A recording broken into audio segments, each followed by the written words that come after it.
We rise to our feet as we'll go to our Father this morning in prayer. So shall we pray? Father, it's once again at this hour that, as always, we come to you with humble hearts. Thank you, dear Lord, once again for giving us the opportunity to come together as brothers and sisters in Christ to study, to dialogue, to go over what thus saith this your word. And as always, we ask that your Spirit truly would be in the very midst of this session. Bless all those, dear Lord, who are here and those yet that are still on their way. For it's in Jesus' name that we give this prayer, and we thank you for all your many blessings. Amen. Well, once again, good morning to everyone. Starting out, does everybody have a Sunday school book? Everybody has a book? Good, everybody has a book. Now, I don't know when you receive your book, you might have just got one just now. Anybody just got one for the first time just now? Okay, I got one that I'm going to give you, let off the hook. Everybody else should know the lesson because you had your books. So my sister over here, she's doing good. She just got her book. So everybody else, there's no excuse for you not knowing what this lesson truly is all about. And as you know, today we are starting a new quarter. We're now moving into our summer quarter series of lessons. Our summer quarter series of lessons consists of 13 lessons that will cover 3 months, the months of June, July, and that of August. These 13 lessons are broken down into 3 separate units, as always. I think our first one is 4 lessons. Unit number 2 will be 4 lessons, and then our third unit will be actually 5 lessons we're covering. This quarter is a little bit different from the previous quarter because last quarter, you remember, we only had, one series of books, Corinthians. That was it, just Corinthians. This time around, every single lesson is coming from a different set of books, except I think the last 3 for August. I think the last 3 lessons might be covering the Acts of the Apostles. But all the lessons are going to be different. And I can do them either way. I like when they use one book because when you use just one book, you understand really what's going on and why they wrote that series of books and the backdrop and everything that deals with that. But when you're dealing with a different book each and every week, there's a lot of information you need to know to have the full understanding of what the lesson is all about. But due to the fact this thing we call time, we can't break down all aspects of it. We just have to kind of just jump into it, but maybe handle the main points. But I've always found when dealing with the books, 2 main things you have to understand is basically the political front and the spiritual front. Those are the key to understand the backdrops to any lesson and what it is all about. Because our lessons, like I said, all of them are coming out of different books, but we're starting off with, first of all, the writings of Samuel. And we talk about Samuel. Samuel is one of 12 books known as the books of history or the oracles. And these 12 books are Joshua, Judges, Ruth, 1st, 2nd Samuel, 1st, 2nd Kings, 1st, 2nd Chronicles, Ezra, Nehemiah, and the book of Esther. Those 12 are called the oracles of the books of history. Now, when we talk about Samuel, it's good to know your writers. Anybody want to take a shot to guess who wrote the words of Samuel? Who wrote this book called Samuel? Anybody give it a shot? The first answer should be Samuel, because it's named after him. And most time that is true. Samuel did write part of this. And what I mean by part of it is that you will find that in the Talmud, which is the Hebrew Bible, I think it's spelled Talmud. In the Talmud, which is the Hebrew Bible, the book, the writings of Samuel is one huge book. But then you'll find when you move to the Septuagint translation, which is just a fancy word for the Greek translation of the Hebrew Bible, and then it went to Latin and German and so on to that English version. Instead of being one huge book, is now 2 books, 1st and 2nd Samuel. But you'll find in the writings of Samuel, Samuel wrote pretty much all of 1st Samuel. Because if memory serves me correct, I think in the 25th chapter, 27th, somewhere in that area, Samuel passes away. So if Samuel passed away, how did he write 2nd Samuel's? It's just like with Moses. How can Moses write all the first 5 books when you find that Moses died, passed away? But we still know truly it is still the inspired word of God that we have before us. Now, when we talk about the backdrop to the lesson, which helps us let us understand why this was even written in the first place, when you look at Samuel, the first thing you have to look at is many things, but I'm just using 2, politically and spiritually. The political front. The question would be, politically, how were they set? What was the country health politically? And of course, when you make that statement, I've heard people say, oh, you can't do that. I said, what? You can't mix politics and religion. Sonia gave me that, she's right.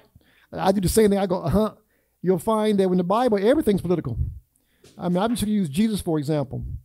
Who did Jesus deal with? The Pharisees, the Sadducees, the Essenes, the scribes, the Tetrarchs, the governors, the kings, the magistrates. Always was something politically going on. So their political structure was weak in the sense that as a country, they were not united as they should be. They were called the nation of Israel, but they weren't united. Each one of them had their own little, you could say, factions and things going on. They even had civil wars among themselves. The only thing that kept them together is that when their oppressors, which was typically at this time, the Philistines would attack them, God would raise up what we call a judge. And that judge would lead them, deliver them from the hands of those who had oppressed them. Now, the judge was a leader, but it really wasn't a judge who handled judicial matters, even though they did to a certain extent. A judge's primary role was in charge of the military forces of Israel. So that was a primary role there for the judge to do, is basically deliver them from the oppressors that came upon them. But still, they were in bad shape politically because they weren't united. So there was a problem there. And as we know, at this time, they did not have a king. King's coming, but they didn't have a king at this standpoint. But then you look at the other side of the backdrop of what is written spiritually. Anybody know how they were spiritually? How was their spiritual health? Good, bad, great, very poor. It was very poor spiritually because, keep in mind, they believed in God. They served God, but they also were involved in the polytheistic or polytheism, which is the worship of more than one deity.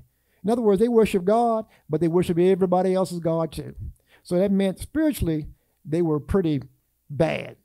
It was in bad shape. So it made the ideal time for God to bring in this man called Samuel. Samuel, you'll find, was the first, you could say, of the prophets that God spoke to since the days of Moses. So you know that was a long time in between that you heard a word from God.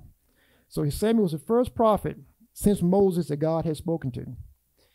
Samuel also was the first individual, you could say, who started the monarchy of the kingship. Because you remember, I don't know if we're going to even get to that in these series of lessons. You remember the people wanted a king, even though they already had a king. And who was their king? Yeah, God was their king. God served his people more than they served him. But they wanted a king like everybody else. So God put Samuel in a position where he had to anoint the first king of the nation of Israel, who was who? Who was the first king of Israel? Not David. Saul was the first king, not Saul the Paul we're talking about, but Saul, another individual. He was the first king of the nation of Israel, and Samuel was the first one to anoint him. But also with Samuel, he was the last of the judges. He was the last judge to come along, because after him, they had kings, and they did not need judges from that standpoint on, which basically is the ideal point, just using the points for politically and spiritually, why they needed Samuel at this time is why he came forth. So that's give you a backdrop, a small backdrop to why 1 Samuel is written in the first place. Now, our lesson this morning, before we start, we have one overall theme that covers all 13 lessons. It's titled Servants and Healers. So we're dealing with individuals who were servants and those who were healers. But keep in mind, as a servant, basically you're carrying out ministry and serving folks. And in many times, those who served were also healers. Because you don't have to be someone just lay hands on somebody and heal them of whatever affliction they're going through. Just to help somebody out for what they're dealing with is also a healing act. So we're dealing with servants and healers with all the individuals that we are speaking of in today's lesson. Unit 1 deals with faithful to serve. Faithful to serve, faithful to minister to. And that's a key part of our lesson. You have to be someone who is faithful. When someone's serving you, do you have total faith in them? Somebody got to pick you up. You don't have a ride, but your ride's supposed to be there at 4 o'clock. Do you have faith they're going to be there on time? Sometimes, guess what? Some folks, I don't have a lot of faith in. I do not have a lot of faith in. But here we deal with a whole different bunch here, a group of individuals when he talks about faithful to serve. Our lesson is entitled Samuel's Call and Ministry. So we're dealing with Samuel, his calling. And when he says and ministry, that basically and his service, because ministry just means to serve. So we're talking about how Samuel was called and how he served. Now, what is the definition of a saint? We talked about this earlier. The definition of a saint. Saint is a believer, but saint is also one who has been set aside for service. So when you talk about the saints of God, that means you've been set aside for the service of the Lord. And so therefore, anyone who's a believer, that's why they call you saints. It's not like in some orders of religions, like the Catholics. They have certain, I call it ordinance and steps you have to go through to become a saint. And one of them is you have to basically pass away before you can be a saint, before they can actually officially call you a saint. But in our faith, the moment you say you believe in Christ, you become one of the saints of God. Now you are set apart for a holy service. So here we have with Samuel here, when he talks about his call and his ministry, he is set apart for a holy service in his meeting. Today our lesson is coming out of 1 Samuel, the 3rd chapter, starting at verse 1, for those you may want to use a Bible. Because you can use Sunday school books, but it's always good to have a Bible out also. But we start off by saying, and the child Samuel ministered unto the Lord before Eli. Part A of our verse we're speaking of, and the child Samuel ministered unto the Lord before Eli. So we have here a child, a leader, but it starts off as a child, which some might be surprised by. And why they just started with Samuel being an adult? Because sometimes people look at their figures in the Bible as they did Christ. You remember, they didn't envision the Savior coming as a child, did they? They just envisioned, the old school John Wayne coming over the hill riding a horse, waving his sword and whatever, bringing him to victory. But Jesus came as a child, and you find so did Samuel come as a child. But who is this child, Samuel? Well, to give you some backdrop into him, Samuel, mother, I could say, started something that we carry out even to this very day. And that is in the church, when you have baby dedication, or we call it a christening, and so on from there. That's where that came from, where you would christen the child. Because we are taught and we understand that you have to train up a child in the way that they should go, that when they become old, they will do what? Not depart from it. We have to bring them up in what? The nurture and the admonition of who? Of the Lord. That's what we're supposed to do. So we have the baby dedication or the christening. But here's a question I have for you. Y'all ready for this one? Why do we not baptize the child at this baby dedication and at this christening? I was asked that once. Why isn't there the baptism? They said, you bring him up there, you got the godparents standing beside him, this one and that one, the priest holds the baby, they dedicate him to the Lord, but there's no baptism. And why not? So I didn't wish for his hand up for a moment.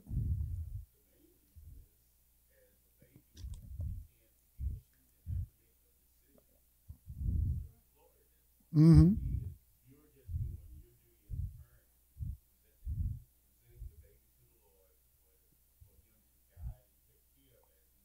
Mm-hmm.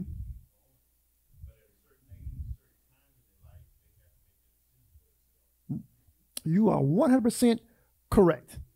That's why we do not do baptism of children, even though some denominations do carry out that act. But you'll find that that is an act that you should not do, because the baptism, you'll find that you have to come to the understanding of who Christ is.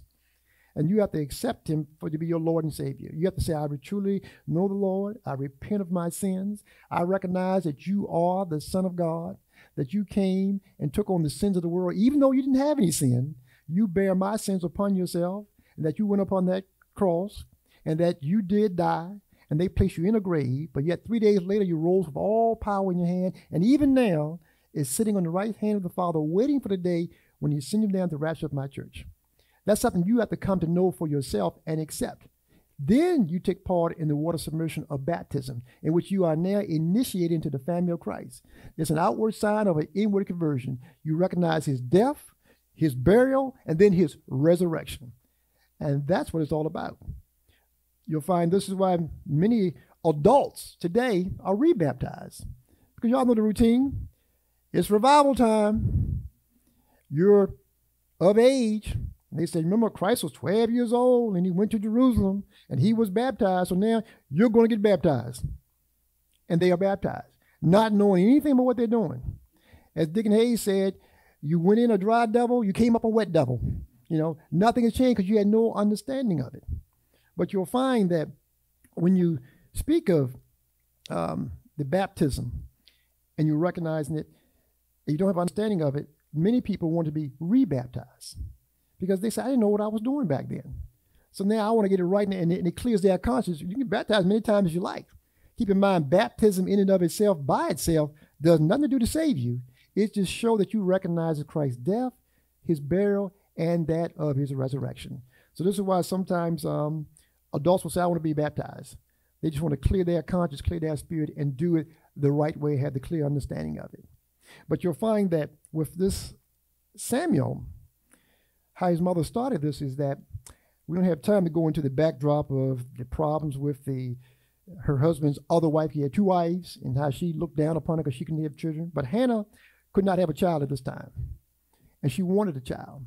Because to bring forth a child in this world for them at this same time was the greatest of honors, especially, now they honored all children, but especially if you could have a male child, especially if that child was the first one to born, because that child would be the one who would take care of the mother, take care of the family, be the protector, provider, carry on the family name and so on from there. So they always longed to have at least a son.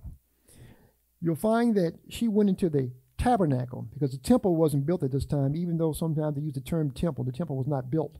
The tabernacle still was being used. She goes there and she prays to the Lord to give her a son.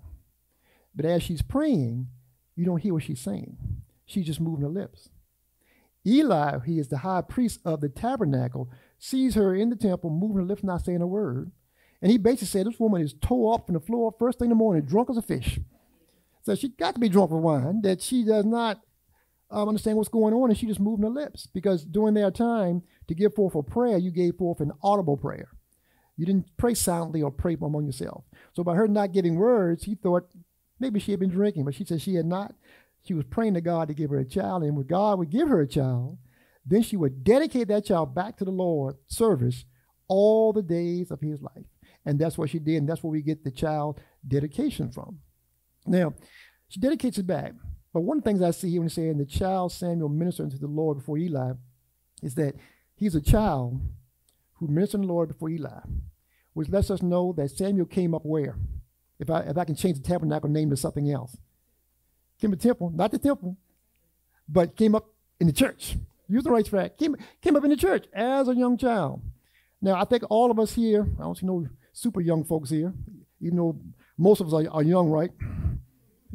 You're not super young, you're young. But all of us had the same story, don't we?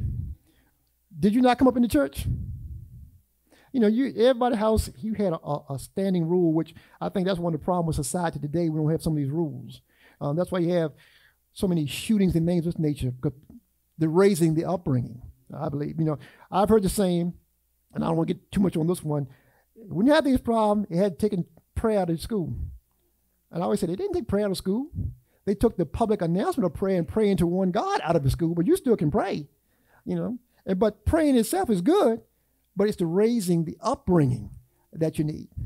And you'll find that for all of us here, when you came up, you knew the rule. It's like a guy said on the radio one day, he said his mother had a drug problem. He said she had a real bad drug problem. He said on every Sunday, she drugged them off the church. He said, but it was the best thing for us. Because guess where they're at now? Just like you guys, they're still in the church. So Samuel was one who came up in the church. We all knew those stories here. Even when you came, let's say, of age, you could go out and do what you want, right? All Saturday night, Sunday morning, what can happen, Wallace? No ifs, no ands, or but you could be just walking through the door. It doesn't matter. You go in the church. I remember my grandfather would lay his suit out. I do the same thing now. I learned that from him. He lay his suit and stuff out on a Saturday night. Everything ready for Sunday morning. Church, back then, man, he didn't start for 11 o'clock. 8 o'clock, he's sitting at the table reading something in his suit on, ready to go. And when he would leave, let me tell you this is a rule. If you wasn't ready, Wallace, when he left, you were left. Oh, but don't think that was a treat. Because when they come back home, Oh, something going to be paid. You follow me? But the point is, we all came up that way. That was our upbringing. Samuel, a child, the same thing. He probably like any other child want to play and all, but he was raised up in the church. Deacon Bush?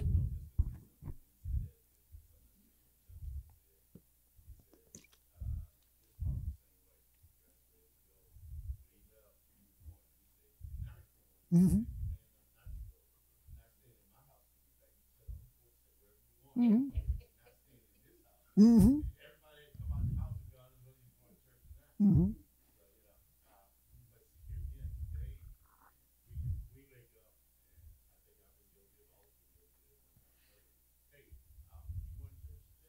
Mm-hmm. Mm-hmm. Mm-hmm. Well, that's why I applaud all those that are here today. You're here because something was instilled in you. I even wish there was more. More. Now, let's keep in mind, you're showing you're raised up in the church, you know the Lord's business and all. And I don't know, half an hour, give or take, is some more people going to be in here? Mm-hmm. Shouldn't it be the same people being here now, you think? Now, I'm not calling no names out, because keep in mind, people might be going to Bible study. They might be self-studying, higher forms of education, which is all good. But you would think we'd have a lot more in here also on the day. But it all deals with the upbringing of it. And because people oftentimes will say, where are the youth? Well, the youth not going to be until we get the adults straight first.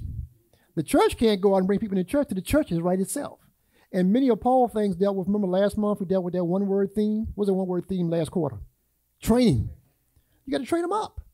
And here you'll find Samuel's coming up the right way. He's saying the child Samuel ministered unto the Lord before Eli. In other words, he served the Lord. It says under Eli. Is what he's speaking of here. Eli was the high priest. Eli was a good man. He was a just man, but unfortunately, people remember only for one action. That for not disciplining his children. I don't have time to teach that part of it. He had two sons that caused a lot of problems and brought forth his downfall and his family downfall as far as continuing in the order of the priesthood, as far as the high priesthood goes. But Eli was an outstanding man, very pious, very righteous, good man who followed God. He is the one now who is raising up Eli. Eli is raising up Samuel. Samuel comes under him. Just as in the church, oftentimes you'll find you have associate ministers. They come up under who? They come up under the pastor because they are being trained to go forth out into the world to save souls. Unfortunately, Pastor Beecham probably could tell you there are many associates find that, hey, if I got my license, I'm ready. I'm not sitting under your tutelage anymore. And then they go out and do but one thing, tear up somebody else's church because they haven't followed their proper training. But here you find Samuel, once again, he's raised the right way. It said, and the child Samuel ministered unto the Lord before Eli, and the word of the Lord was precious in those days. Precious. What's a definition somebody can give me for precious? Valuable. It's a good person. What else can we add to that? The word of the Lord was, it says, precious in those days. Anybody else? It's valuable, but what else?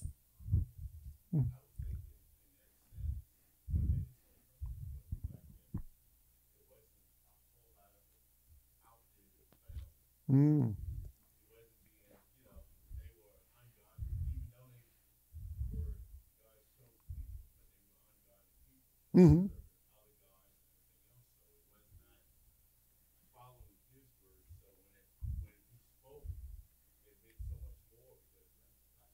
Mm-hmm.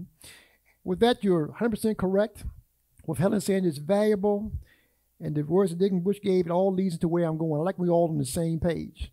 Because you'll find in this study of words, oftentimes when you study your words too, you have to study the words in the context in which they're used. So when it says here precious, keep in mind, precious is something that's valuable. But what we have to look at in this context is what makes something valuable? Scarcity of it makes it valuable. It makes it valuable. When it's the lack of that makes most things valuable. Because there's not a lot of it. So the less you have, the more valuable it becomes. Is there a war? Well, there are always wars going on everywhere, but what's the main war, I call it, that's going on now in the world? Political world, not spiritually. Overseas, there's a war going on. Ukraine and Russia. All the countries of NATO have put forth sanctions against Russia, right? Oil embargo. Gas is not being produced as it is. There's a lack of it. What has happened to the gas prices? Because it says it's precious. Gas prices have gone through the roof. Oh my goodness, I gassed up yesterday. I try to do a ritual. I always did it this way. I always go to half a tank, then I gas up. Because I hate that big hit all at one time. I did the no-no. I allowed my truck to go down to. I said, let me speed up real fast. That way I run out of gas, I can knock it in neutral, I can roll to the gas station. So I was running on nothing, Wallace. I said, well, I'm going to stop at about $70. Because this is about a 26-gallon tank. That's my limit today. As I'm pumping, I'm going, well, I got to go to King Rim, cut my mom grass, I got to pull the trailer, I can do it. I said, I'm going to burn that gas up before the week goes over and watch it. I said, let me fill it up. I'm filling it up. Cars going by, I'm filling it up. Lou, I'm sitting there still filling up. I'm going, the world? I look back, that thing at 104, I like click. I said, what in the world? I put my phone out and went, let me make sure I got enough money in my check and let me switch some stuff over here. I said, goodness gracious, $104. That what makes things precious. The lack of it makes things precious. You know, it's just like, even with, I'll use Sonia, for example. I can always freely use Sonia. Your daughter's overseas. You don't physically see her as much. But when you do see her, you call that visit precious. Because what? It's rare at this point. You know, lack of anything, it goes up. So what they're dealing with now is, he said the word of the Lord was precious in those days. Yes, it is valuable, but it's precious also because it was rare. Remember in the introduction, who was the last person that God actually spoke to before we got to Samuel? Moses. God hadn't talked to man really since the days of Moses until now. That's why I meant his word was precious. And not only that, when God did speak, he would only speak to, let's say, that individual. It wasn't a public message anymore. Remember our earlier lesson, God would stand before the, well, I shouldn't say stand, God would be among the people, that they were afraid to even come out, that Moses had to put a veil over his face and speak and so on, because people were so afraid. But at this point, the people haven't seen, or you could say, for themselves, seen or heard of God, so they call his word precious. So here we have a lack of it that hasn't been around for a long period of time. And this is why he said, once again, to read through that verse, and the child Samuel ministered to the Lord before Eli, and the word of the Lord was precious in those days, and there was no open vision. In other words, they hadn't really seen God as they had seen him before, when he would come in the Shekinah of God. In other words, his visible manifestation as he would come in a cloud and things of that nature. They hadn't seen that in many days, so now it was called precious to hear anything from the Lord. But it says in verse 2, and it came to pass at that time. That's a phrase, if my concordance is correct, is mentioned about 453 times in the Bible. When it came to pass, that's an aspect of time they're showing you has gone by. Sometimes we know how much time has gone by. Sometimes, Mike, we have no idea how much time has gone by. And sometimes it's just a phrase that's used to open up a scripture. You know how we read our bedtime stories? Once upon a time, something happened. But here he says, as the setting goes, it came to pass at that time when Eli was laid down in his place. Now, Eli's place was pretty much right beside the tabernacle. They had a courtyard set up for the servants and for the priests to reside. So in other words, you could almost say he lived in the tabernacle to a certain extent. This is where he stayed. And all he's doing there is giving us a setting. It's late in the evening or night that Eli now lies down, and he said in his place, and his eyes began to wax dim, that he could not see. Now, some have looked at this and say that, well, here he's going to sleep and his eyes are getting heavy, going, you know, he's going to sleep. What it does now is tells you now the age of Eli. What they're basically saying is his eyes began to wax dim. He's up in age, where his eyesight is not as good as he used to. It's kind of like we talked about the previous lesson we dealt with. Remember our lesson we had, our Heavenly Dwelling? That was a lesson that we opened up with playing the song of LaShawn Pace. This old building has a leak, and my soul has got to move. We talked about how the body breaks down. And then last week's lesson, remember we talked about if you had a choice to make a wish, one of the wishes should be, I think Walter you said was health, and Rose said good health you have to have. Well, health plays a role. Here you'll find that he's getting old now, that he can't see as well as he used to see. Because he says, eyes began to wax dim that he could not see, which shows us even more important reason why Samuel will come to his age so quickly when he was called. Here you have an elderly man now that's up in age. They can't see that well, so you need someone to help him out. So all he's doing there is giving us the setting now of what is going on. And he said they could not see. And verse 3 says, and the lamp of God, went out in the temple of the Lord. So we got the setting. He's an older man. He can't see as well as he used to. He's tired now. He lays down to go to sleep. The lamp, it says, of the Lord went out in the temple. Now this lamp was actually an oil lamp, a 7-tier lamp. And what that lamp was done was, it was in the Holy of Holies. They were lighted in the evening, and it was supposed to burn all night long until the morning, each and every night. We let them know now something different has gone on. Now the light has gone out. So we have a situation now here of pure darkness. And this lamp was located, it says, where the ark of God was. And then it says the ark of God. We know we're talking about the ark of the covenant. Here's a question for you. Oh, and keep in mind, as far as our review questions and all, they're coming a lot sooner than we used to. Normally I do 3 or 4 lessons or a whole quarter.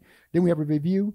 We'll do a review, who knows, maybe every other week, give or take. So some of these things are very important to listen up on. But here's one I have for you that we taught a long time ago. The Ark of the Covenant. We know what that is, right? If you don't know, anybody don't know what the Ark of the Covenant is, just throw a finger up. I'll explain it real quick. All right, everybody know what the Ark of the Covenant is? We know there were some articles in the Ark of the Covenant placed inside of it. At this time, there's only one article in the Ark of the Covenant. That's question one. There was one article at this point in time in the Ark of the Covenant. I want to know who can tell me what that is. Then I got a second question we could get to, is that later 2 more things were put into the Ark of the Covenant. So we had a total of 3 things were in the Ark of the Covenant. What were the other 2 that came in later? They came in right around the time of the building of the temple itself. So question 1, starting off. At this time, what is in the Ark of the Covenant? What is placed there?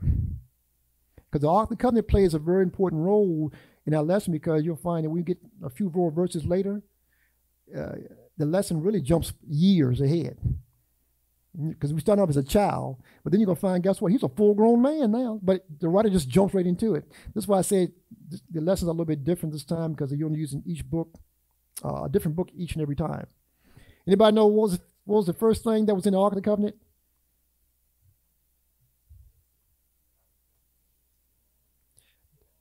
Digging Bush took a guess, and you got it right. It was the 10 Commandments. Some call them the 2 tables, the 2 tables of the law, as some terms would use it. But the 10 Commandments were inside the Ark of the Covenant at this time. Later, 2 more articles was placed inside this holy vessel. What were the other 2? You had 3 things total. The 10 Commandments were in there. I'll give you a hint. Something that the people ate a lot of in the wilderness. They had it every day. Manna from heaven. They would eat that little wafer cake every day. That was also placed in there to remember what they went through, and that the Passover and that in the wilderness. And the last one might be a hard one, because it's not that talked about that much. There was one last thing in the ark. You had the 10 Commandments. You had a bowl which had the manna in it, to be correct. Then there was one more thing. It was something that Aaron used. Aaron's staff was in there. And it was a special staff, but this was a staff, so many things leading to another. I can't teach on this. It was a staff that actually budded. It grew leaves as he held it in his hand. But that's a whole other story itself. But you had the 10 Commandments, a bowl with manna placed in it, and then you had the rod of Aaron that budded. That was always inside the Ark of the Covenant, which you speak of here, where the Ark of the Covenant was, and Samuel was laid down to sleep. So here we have the setting. Samuel's an older man. His eyes are getting weak. He's going to sleep now. The candles, the lamp of God has gone out, and the Ark of the Covenant sets, and there Samuel himself has gone to sleep. And verse 4 says that the Lord called Samuel, and he answered, "Here am I." Now these next few verses I'm going to read through kind of quick, because guess what they're doing? Saying the exact same thing over and over on 3 separate occasions, but I'm still going to read through them. The Lord called Samuel, and he answered, "Here am I." And it says, and he ran unto Eli. Y'all remember when we used to do that, when an adult would call? What do I mean by that? We went, but we ran. Adult will call, I know in King William, my coming up, adult will call, you didn't do like this. He said, boy, you better run over here. So every time they called you, you would run to them. Here you'll find that this old man who needs help, probably consistently, he calls out, and Eli does what? He runs to him. Because Eli, it says, served under Samuel as he ministered to the Lord. And it says, and he ran unto Eli and said, here am I, for thou callest me. And he said, I called not. Lie down again. And he went and lay down. Classic case of you hear somebody call you. What does he do? He runs and say, here am I, what you need? He said, I didn't call you. And what time is it? It's bedtime now. And this is what a child. Say, go on back to bed. And that's exactly what he does. He goes back to bed. Verse 6 says, and the Lord called yet again Samuel. And Samuel arose and went to Eli and said, here am I, for thou didst call me. And he answered, I called not, my son, lie down again. So the exact same thing happens again. He hears a voice that calls him, and he immediately runs to Eli. He says, I didn't call you. Go back to bed. He does that. Verse 7 says, now Samuel did not yet know the Lord. And what does he mean by that? He did not, let me read through it all really. Now Samuel did not yet know the Lord, neither was the word of the Lord yet revealed unto him. What does that speak of? Samuel didn't know the Lord? The word wasn't revealed to him? Inwardly? Laney? I mean, Sandra's right. Go ahead. I'm just saying, add to that.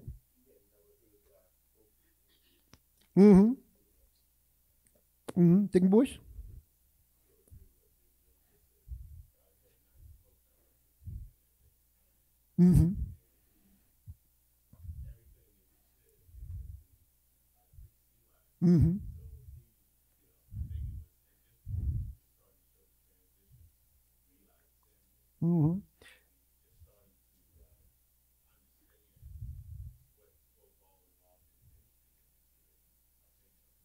Because as we said earlier, the word of the Lord was what back then? It was rare, which meant it was what? Precious, which means it's lack of. It was very precious. Nobody had heard it before. Samuel himself had never heard from the Lord. That doesn't mean he did not know the Lord. Because remember, earlier it said also, too, he served who? He served Eli. Well, he served under Eli, but who was he serving for? God. Eli raised him. If you go back to our very first verse, it says, and the child Samuel ministered unto the Lord before Eli. So he served the Lord. So you can't say he knows nothing about God. Eli is the high priest. So that's all Eli is teaching, the things of the Lord. But what the writer is speaking of, he had not heard that voice of the Lord call upon him. So now he hears his voice call. Now Samuel did not yet know the Lord, neither was the word of the Lord yet revealed to him. And verse 8 said, and the Lord called Samuel again the third time.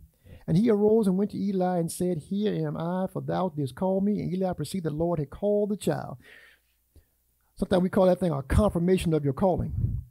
Is when God's calling you, you may not know it or you're wondering about it, but take someone else to bring it to your knowledge that God has been calling you. Anybody have a calling placed upon their life? Or something that happened, you said, you know something back then? That was God speaking to me, but I just didn't realize it. That's the same thing that's going on here. But did anybody ever have a calling upon their life? Anybody here? Ever? Deacon Bush have one. You want to share that testimony? I'll give you mine first and you think about it then. How about that? Here's my calling, because I'm looking at Deacon Bush sitting back there. I used to sit back there. Remember our Sunday school was back there? The podium was right by where Rose was sitting, and all we had like six pews or so many people there.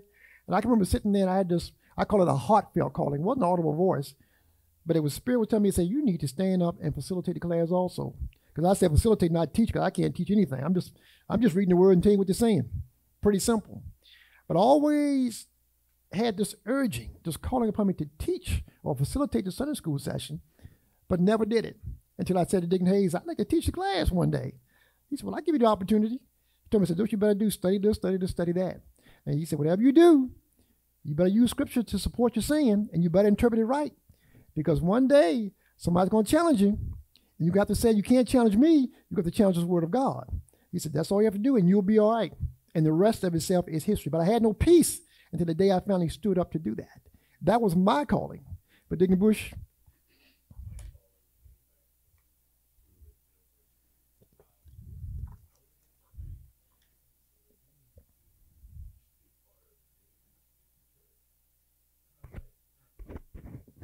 Mm-hmm.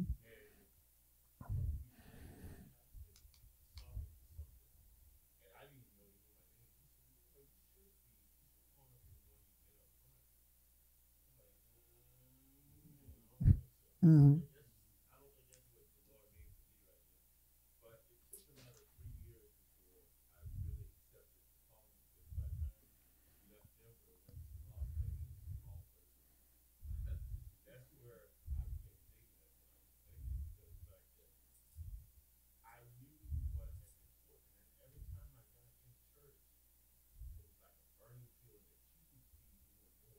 Mm-hmm.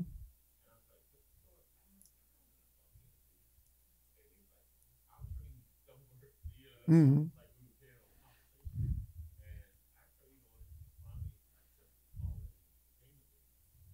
Mm-hmm. Mm-hmm. But that's what that calling does, you know. And here it says with Eli that for the third time he had called, and Eli perceived. Eli knew that it must be the Lord calling this child. And verse 9 said, therefore Eli said unto Samuel, go, lie down, and it shall be, if he call thee, that thou shalt say, speak, Lord, for thy servant heareth. So Samuel went and lay down in his place. So in other words, he gave him instructions. He perceived that the Lord was calling him, said, go down. If he said, here am I, speak. And you'll find that now the writer skips over all of that and goes straight to verse 19, which we're not going to teach into that, but God did speak to him. The sad thing about what God spoke to him is, as a prophet, God gave him a prophetic word here. He lets him know that Eli's house shall be judged for the way in which his sons act and the way in which he handled his sons, that judgment shall come upon them for the action they have taken. In which another sad part about it was Eli wanted to know what did God say to him. Samuel didn't want to tell him. Eli pretty much forced him, said, you're going to tell me what he said. And that's when he told him what the Lord had said, and Eli accepted those words. But in verse 19 says, and Samuel grew, and the Lord was with him, and did let none of his words fall to the ground. So now we go, in the area of time is gone by that he's now a young man. And it speaks basically now of his character and who he is by saying none of his words fell to the ground. And verse 20 saying, all Israel from Dan to Beersheba knew that Samuel was established to be a prophet of the Lord. So he speaks of him and says none of his words fall to the ground. In other words, none of his words was wasted. And everybody knew him and respected him for who he was. Because whatever he said, what was the sign of a true prophet? If a prophet gave you a word, what was the sign he was a true prophet? It came true. And by the prophet getting those wonderful things came true, guess what? People believed in him. People respected him and knew that he was established to be that of a prophet. When people say the stuff that they're going to do and don't do it, how do you feel about them? Mm-hmm. If they can't trust them, lose it. You don't look at being established. And here I use a lot of boxing analogies. I use one just the other week. The other week, he had a fight. Gervonta Davis fighting this man named Rolly Romero. Rolly Romero called him everything in the book except a child of God. I'm talking, went up one side of this guy and down the other, said, you're too small, you can't fight, you can't beat me. Now, mind you, this other guy's a smaller guy, but he's a champion. This guy's challenging him, saying, you're a small guy, you ain't fighting nobody, you can't hit as hard as I hit, I knock everybody out. You're nothing compared to me. You name it, he was saying it. Most of his words had to be beeped out, because he would call him the MF and all these kind of words. The other guy just took it in stride. He said, we're going to see sir tonight. The guy told him, I'm going to knock you out in the first round. He kept telling him, I'm knocking the first round. Well, the fight went on. Nobody was knocked out in the first round. But Gervonta Davis knocked him out in the sixth round. It was done. He comes in a press conference and said, this is what the guy said, I exposed him. I showed how weak he was. He just got in one lucky punch. I think we need to have a rematch. As for a rematch, you say, there's not going to be no rematch. So you claim I was this, I was nothing. Now you want to fight me again? It's not going to happen. Even though this guy created a lot of publicity because he would talk so much, but after the fight, reporters didn't really talk to him. And I always attribute that to, guess what? You said all this stuff, you didn't back it up.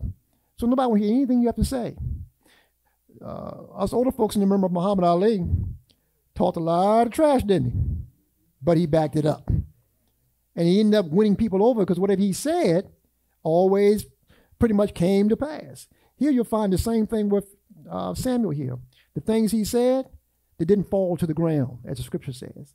And the people came to recognize him from Dan to Beersheba. What do you mean Dan to Beersheba? The northernmost tip of the nation of Israel, as far as you can go, is a place called Dan. When you go toward the south, just before you enter the Sinai Peninsula in Egypt, that's Beersheba. So they're basically saying the whole country recognized this man and who he was as far as being established to be a prophet. And then it goes on to say, where was I at? Verse 7, and Samuel spake. Now we go on to chapter 7. I'm going to read through this real quick. And Samuel spake unto all the house of Israel, saying, if you do return to the Lord with all your hearts, then put away the strange gods of Ashtaroth and from among you, and prepare your hearts unto the Lord, and serve him only, and he will deliver you out of the hands of the Philistine. Here's a quick synopsis here. The children of Israel now have gone to war against the Philistines. They've taken the Ark of the Covenant into battle, which you're not supposed to have done. They get defeated, and the Ark get taken into captivity. So they lost the very treasure chest with the 3 articles and all in it. The Canaanites had this Ark in their possession, but it was bad news for them because they had nothing but plagues and everything to come upon them because God still was at work. They had to give it back, which they did. But they still was involved in idol worship. Samuel saw this as an opportune time to see how the Lord works. You went into battle and you got defeated, but God's still taking care of you. So you need to ask for forgiveness. And this is why he says in verse 7:3, then put away from among you Ashtaroth from among you and prepare your hearts to the Lord. Ashtaroth, if I pronounce it right, is the plural form of Ashtoreth. One is pronounced Roth, R-O-T-H. The other one is Rep, R-E-T. Roth is the plural form. This is the same gods we talked about. Remember we talked about Easter? This is the same God. But why they use a plural form and a singular form? Because you'll find that the plural form, even though it's one God, that one God had many roles. So in other words, this God played many. Remember I said the God of fertility, the God of new life, the God of this, the God of that. Same God, but it had many roles, so they would use a plural form. He said, put that God away from you, which was the consort, or some would say the wife of another God, which we'll get to now. It says, then the children of Israel did put away Balaam, or some said Baalim, and Ashtaroth, and served them. Baalim, or Balaam as some would call it, that is the plural form of Baal, or Baal, as some would say, which is the male God who's just as powerful as this one. So you'll find he's pretty much saying this, put away all these gods, Ashtaroth and Balaam, put them away from you and serve the Lord and serve him only. And to close out with reading, it said, and Samuel said, gather all Israel to Mizpah, and I will pray for you unto the Lord. And as Samuel was offering up the burnt offering, the Philistines drew near to battle against Israel, but the Lord thundered with a great thunder on that day upon the Philistines and discomfited them, and they were smitten before Israel. Then Samuel took a stone and set it before Mizpah and Shin and called the name of it Ebenezer, saying, hitherto hath the Lord helped us. So Ebenezer means the Lord has helped us. Because at that time they asked for forgiveness once again, and guess who saved them? God once again saved them from all that they were doing. And this lesson, once again, it dealt with Samuel's call in ministry. Now next week we're dealing with that of Isaiah's commission. One of the first books, or the first book of the major prophets we've come from next week. Remember, each week we're doing something different. So next week we're dealing with that of Isaiah's commission, or some could say his calling. I always like one part about that saying of Isaiah. I don't know if it's in that lesson. I haven't got that far yet. But in Isaiah, he said, how long should I preach to them, Lanny? And God said, you preach to them until they are destroyed. Therefore, guess what? They have no excuse that they didn't hear the word of the Lord. And that's why I said earlier, everybody got the books? That means this week you have no excuse for not knowing the word because you have your books before you. So with those words being said, shall we rise to our feet? And Deacon Jones, if you will, give us a closing word of prayer.